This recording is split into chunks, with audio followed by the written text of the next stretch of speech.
सन 2000 में एक सर्वे हुआ था जिसके अनुसार पूरे विश्व में लगभग 17 करोड़ लोग मधुमेह से ग्रसित थे और इसी के आधार पर ऐसा अनुमान लगाया गया कि 2030 तक यह संख्या बढ़कर 36 करोड़ हो जाने की संभावना है। और इन 36 करोड़ में से सिर्फ भारत में 8 करोड़ से भी ज़्यादा लोग मधुमेह से ग्रसित हो जाएंगे, ऐसा अनुमान है। तो जाहिर सी बात है, आप देख सकते हैं कि मधुमेह के रोगियों की संख्या में कितनी तेज़ी से इजाफा हो रहा है। और मधुमेह केवल एक सिंगल बीमारी नहीं है बल्कि एक सिंड्रोम है, यानी कि कई बीमारियों का समूह है। अगर आपको मधुमेह हो जाता है तो इसके साथ साथ आपको हाइपरटेंशन हो जाता है, आपको हार्ट की बीमारियां हो जाती हैं और किडनी संबंधी बीमारियां हो जाती हैं। तो इसमें सबसे महत्वपूर्ण बात यही है कि हम कैसे खुद को मधुमेह एवं इससे होने वाले खतरे से बचा सकें। और इसी मधुमेह के प्रति जागरूकता के लिए हर साल 14 नवंबर को विश्व मधुमेह दिवस मनाया जाता है। तो मधुमेह के बारे में आप सब लोग जानते हैं, फिर भी हम एक बार बता देते हैं कि मधुमेह क्या होता है। कि इसमें ब्लड में सामान्य रूप से जो शुगर का लेवल है वो बढ़ा रहता है। तो इसके अलग अलग पैरामीटर्स हैं, अलग अलग लोगों में अलग अलग थोड़ी बहुत जो ब्लड शुगर का लेवल होता है थोड़ा थोड़ा वेरी करता है, यानी कि सब में फिक्स नहीं होता है, किसी में कम भी हो सकता है, किसी में ज़्यादा भी हो सकता है। किसी भी व्यक्ति के ब्लड में शुगर का लेवल कितना होना चाहिए, तो इसके लिए जो भी विश्व के अलग अलग देशों के अलग अलग संगठन है, मधुमेह से संबंधित जो भी संगठन है, सब ने थोड़ा बहुत अंतर करके लेवल बताया है। स्वास्थ्य संगठन के अनुसार देखा जाए तो 100 से 126 तक प्री डायबिटीज़ की रेंज मानी गई है फास्टिंग में, और 200 तक पोस्ट प्रेंडियल मानी जाती है। और अगर इससे ऊपर आपका जाता है, यानी कि आपका पोस्ट प्रेंडियल या रैंडम ब्लड शुगर अगर 200 से ज़्यादा आता है, तो ऐसा मान लिया जाता है कि आप डायबिटिक हो चुके हैं। साथ में इस लेवल के बढ़ने के साथ साथ आप में इसके मेन लक्षण है, यानी कि पॉलीडिप्सिया, पॉलीफेजिया और पॉलीयूरिया, यानी कि आपको बहुत ज़्यादा भूख लगना, बहुत ज़्यादा प्यास लगना और बहुत ज़्यादा पेशाब होना। तो साथ में अगर ये 3 भी लक्षण होते हैं तो निश्चित रूप से आपको डायबिटीज हो चुका है। साथ में एक और लक्षण देखने को मिलता है कि वेट लॉस, यानी कि वजन का तेज़ी से कम होना। तो अगर आप में ये सारे लक्षण दिखते हैं तो मान के चलिए कि आपको डायबिटीज हो चुका है, और इसके लिए जल्द से जल्द किसी भी आप चिकित्सक से मिलकर इसे सलाह ले लें। जितने भी डायबिटीज़ के पेशेंट हैं उनमें सबसे ज़्यादा समस्या आती है खाने को लेकर। अगर आप ज़्यादा खाना खाते हैं तो अब शुगर लेवल बढ़ जाता है, अगर कम खाते हैं तो कम हो जाता है। तो इसमें विशेष रूप से आपको अपने खाने पे ध्यान देना है। तो इसके लिए लगभग सभी चिकित्सक आपको डाइट चार्ट की सलाह देते हैं कि आप अपने डाइट चार्ट को बनवा लें किसी भी आप न्यूट्रिशनिस्ट से मिलकर, और उसके अनुसार आप भोजन करें।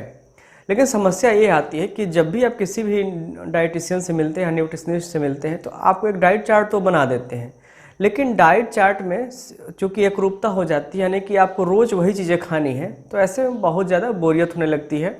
आप एक ही चीज़ को रोज़ रोज़ आप नहीं खा सकते। जाहिर सी बात है, आप थोड़ा सा चाहेंगे कि आज कुछ और खाएं और अगले दिन कुछ और खाएं। तो ऐसे में हम आपको आज यह बताएंगे कि अगर आपको डाइट चार्ट मिला है और आप उसमें परिवर्तन चाहते हैं तो कैसे आप उसको अपने मन से या अपनी इच्छा के अनुरूप उसमें थोड़ा बहुत परिवर्तन कर सकते हैं, जिससे कि जो भी आपकी डाइट चार्ट है आपको कभी खाने में उसका बोरियत का एहसास ना हो। तो चलिए आज का वीडियो हम शुरू करते हैं। और अगर आप अभी तक हमारे चैनल पर नए हैं या सब्सक्राइब नहीं किया है तो अभी हमारे चैनल को सब्सक्राइब कर दें, जिससे जो भी हेल्थ संबंधी है हमारे जो वीडियो अपलोड हो उसका नोटिफिकेशन आपको जल्द से जल्द मिल जाए। तो आज के जो वीडियो का मुख्य उद्देश्य है कि डाइट चार्ट कैसे बनाएं और डाइट चार्ट में हम अपनी इच्छा के अनुरूप परिवर्तन कैसे करें। तो सबसे पहले हम देख लेते हैं कि डाइट चार्ट हमको बनाना कैसे चाहिए। तो जो डाइट चार्ट का जो कॉन्सेप्ट है कि आपकी जो वेट है, आपका जो वज़न है, उसके अनुसार आपको प्रतिदिन कितनी कैलोरी एनर्जी की आवश्यकता है। तो इसके पैरामीटर तो हर वेट के जो रोगी होते हैं उनके लिए अलग अलग है, लेकिन मैं सिंपली बताता हूं कि आपकी एक औसतन हमको 30 से 35 कैलोरी पर केजीग्राम वेट के अकॉर्डिंग हमको कैलोरी की आवश्यकता होती है। यानी कि अगर आपका वजन 60 किलो है तो अगर हम 30 माने औसत तो आपको 1800 कैलोरी पर डे की आवश्यकता है। अगर आप 70 किलो के हैं तो आपको 30 के हिसाब से हुआ 2100, यानी कि आपको 2100 कैलोरी की आवश्यकता है। और अगर आप 80 किलो के हैं तो 2400 की आवश्यकता है। तो इस प्रकार से आप अपने जो है औसत कैलोरी की जो आवश्यकता है उसको आप निकाल सकते हैं। जितना आपका वजन है उसको 30 से या 35 से गुणा करके आप एक औसत निकाल सकते हैं। और इसके आधार पर जब आपका पर डे का जो कैलोरी निकल जाए कि हमको इतनी कैलोरी की आवश्यकता है, यानी कि लगभग 1800 से 2100 कैलोरी की आवश्यकता है, तो इसके आधार पर आप जो है अपने डाइट चार्ट को प्लान कर सकते हैं।